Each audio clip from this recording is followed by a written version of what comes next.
may end up entrenching rather than undermining existing norms. What is needed is some kind of movement, initiated by people who say they disapprove of the norm, and succeeding when some kind of tipping point is reached, by which time it is socially costless and maybe beneficial, and maybe even mandatory to say, "Me too." That's a stylized version of what has happened with respect to sexual orientation in many nations. But the same dynamics help capture a host of social movements, including those that involve Catholicism, the French Revolution, the creation of Israel, the Universal Declaration of Human Rights, the collapse of the Soviet Union, disability discrimination, age discrimination, animal rights, the rise of Barack Obama and Donald Trump, Brexit, nationalism, white supremacy, and the abolition of slavery. These movements are, of course, different in important ways. Some of them are unambiguously good, while others are harder to evaluate, and still others are deeply troubling. But in all of them, suppressed beliefs and values, including suppressed outrage, started to get some oxygen. Once they did, change was inevitable. It was also hard or perhaps impossible to anticipate those social movements.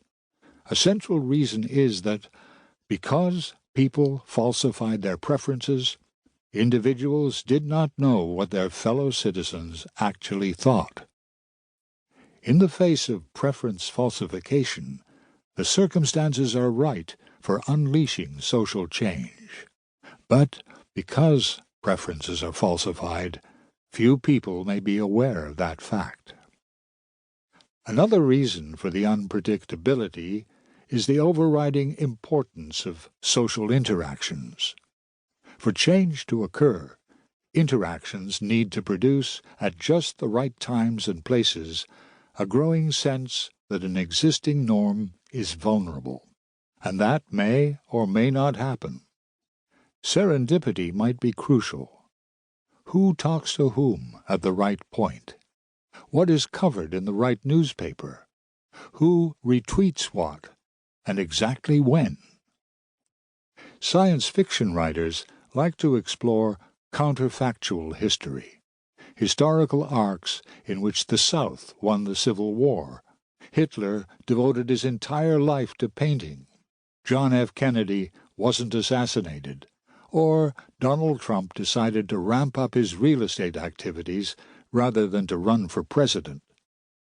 At their most intriguing, counterfactual histories emphasize small shifts or nudges that produced massive changes. They make it plausible to think that with a little push or pull, whole nations might have ended up looking radically different. Because history is only run once, we can't know when that's true. But we do observe large shifts in short time frames.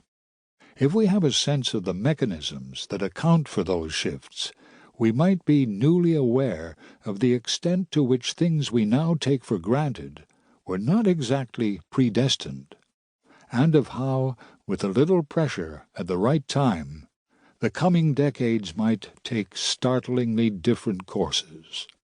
I know that these claims raise many questions. I will explore them in due course. This book consists of 16 chapters. While they do not make for a unitary narrative, they are connected by an effort to connect findings in behavioral science with enduring issues in law and policy, and by an effort to show how seemingly small perturbations can often produce big shifts.